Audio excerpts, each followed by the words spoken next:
Hello, everyone. It is me, Steve. It is January 3rd, 2018.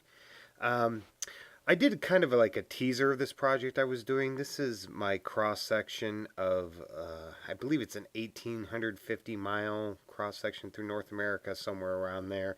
I forgot the actual numbers. But anyway, it's almost done.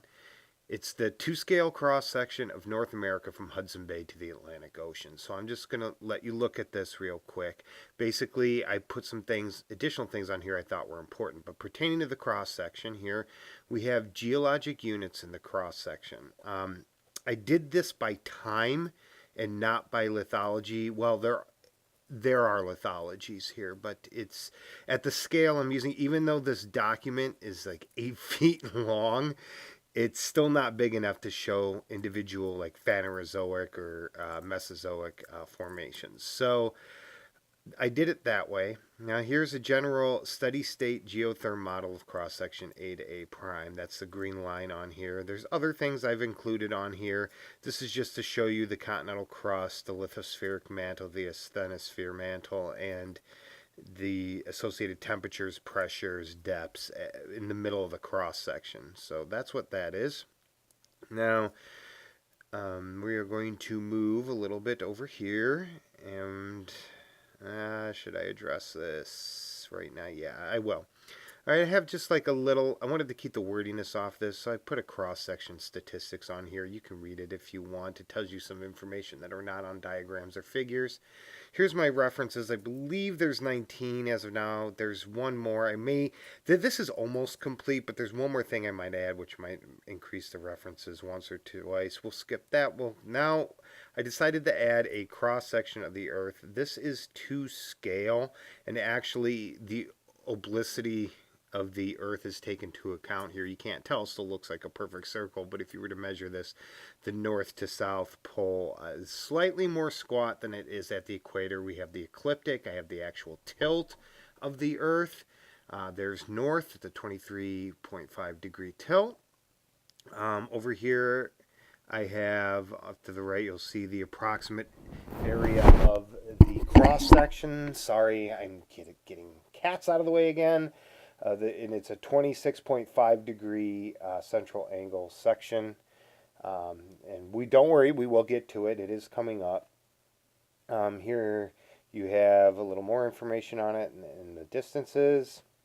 Now here we have some statistics on the mantle layers of the Earth. These are just general statistics for the major layers of the Earth. Earth layers, state of matter, composition, average temperature, density, and volume relative to the Earth's total volume of 100%. And now I felt it necessary to include a geologic time scale. This is also to scale. You can see as I zoom in here that on the left we have what are called geons, which are even 100 million year increments right there. So this thing is to scale. The quaternary doesn't show up on here, it's too small. And over here are the actual picks in billions of years for each of the individual periods. So I'll just zoom in, scroll down for you a little bit here, so you can get a better look at it. So as you can see here, you'll see things like P, Z, Z, Z1, Y, Y, these things, Z, Z1. Those are abbreviations, standard abbreviations we use for Precambrian deposits, and those appear on the map. Precambrian ones that do not appear on the map, I do not divide out here. Like you have Paleoproterozoic X, so I use that. I use the divisions of the Paleoproterozoic. I use the Neoarchean, which is W, the Mesoarchean, which is V, and the Paleoarchean, which is technically U2, but I just put U because we have no Eoarchean deposits or Hadean deposits in this section that we know of. There might be some deep down, but they're not at the surface and we've never drilled into them. So those I did not include the abbreviations on those. So we're going to come back. All right, now we're going to start getting into the actual cross section itself. All right, here, this is, here we go, right here. The red line is A to A prime. A is where Ontario meets Hudson Bay, as you can see there. And the cross section goes down. Let's see. You got this. There's A, and it comes down, turns, and that is labeled on the cross section, and goes to A prime at the Atlantic Ocean. So that's the basic length of the cross section. Now, since this cross section is so huge, oh wait, yes, this is an azimuthal orthographic projection as well. And there's the traverse in central meridian, tells you the center point of it. It is adapted from an online map. You saw the reference there. But the thing is, now we're going to get into the cross section. And a cross section this large you're going to have to take the curvature of the Earth into account if you want it to be to scale and accurate. And so, here, let's go. But first, before I get into that, I did put on here some things like the top of the atmospheric layers, which you'll see here in a second if this stops highlighting things. Well, I had a problem coloring this. That's why it looks a little wonky if you zoom in too much. I did the best I could. I mean, I'm not a rich man. But like here, oh, come on. Okay, like the typical cruising altitude of a passenger jet, that's there, and that is to scale. That's how high it would be off the ground. Over here we have the top of certain atmospheric layers. Not all of them are on here because the cross section, the top of this isn't tall enough to do all of them. But we have the biosphere, troposphere, stratosphere, mesosphere. We also have the highest clouds that occur in our atmosphere, which are at the top of the mesosphere. The noctilucent clouds, I believe that's how that's pronounced.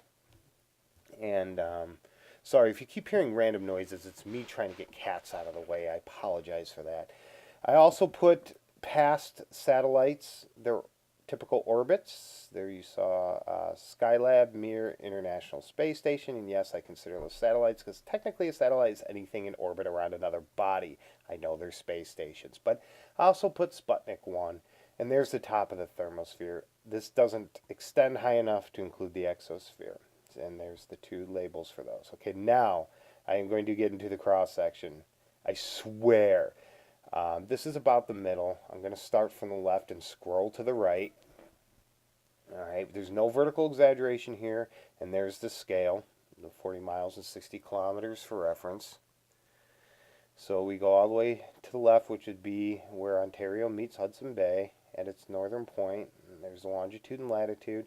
These things here are structural basins that appear either at the surface or just under the surface. And these are the layers. And as you can see, the letters and numbers and colors line up with what was on the geologic units. I put the surface there. As we go across, you can see. Now, when I originally did this, the colors are all continental crust. This orangish brown is the lithospheric mantle.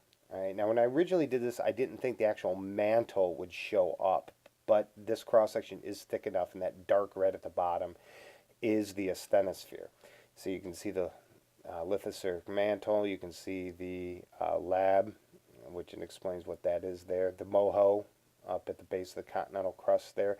And these thicknesses are estimates. The thickness of the crust, especially continental crust and continental lithosphere, vary dramatically at this scale. So they are approximations. And here we get to the Proto-Illinois Basin. This is Precambrian. This is not exposed at the surface anywhere. This Y11 and this Y4Y1, this green.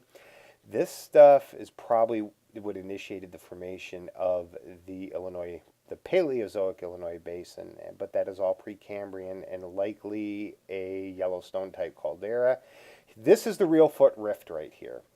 This is still active, we think, and here I have included an active red magma chamber, although it's questionable. And at the bottom, magmas, the Z's, may actually be a little younger than that. Now we're going to go over across Tennessee, and we're going to go into Georgia to the Grenville front, or what caused the initial rise of the far west Appalachians, when the mid-continental rift shut off, and in this part of the assembled with North America. And now we're going to go out towards the Atlantic Ocean. You'll see here's the South Georgia Rift. That's the deposits deep underground where Pangea began to break up in the Atlantic. And generally, if you notice, as you go from south to north here, even in deep cross section, the rocks generally get older. All right. And I find that interesting because the continent basically assembled itself from north to south. And here's just a zoom into the Sandwich Fault Zone area in Illinois, and possible solidified magma chamber that may have been a failed graben, but that's just a hypothesis. That's why this fault is here in question, and PZ is a question mark here as well. I know some of the colors are close to one another, but I had something like 36, 38 units, somewhere like that. So so there's going to be, that's why I included the letters on there too, so you in numbers, so you'd know what you're supposed to do anyway in a geologic cross section. So I'll just zoom out here so you can get a bigger picture of the entire thing. Here we go. Let's see. It's about a little over 9%, and there is the entire thing. I could not save this as a JPEG, otherwise I just would have showed you a video of scrolling the whole thing over. It's too big. This thing is literally 8 feet by 3 feet, this document. So anyway, that's it. And if you have any comments or questions, please leave them below. I will answer them, and I hope you learned something.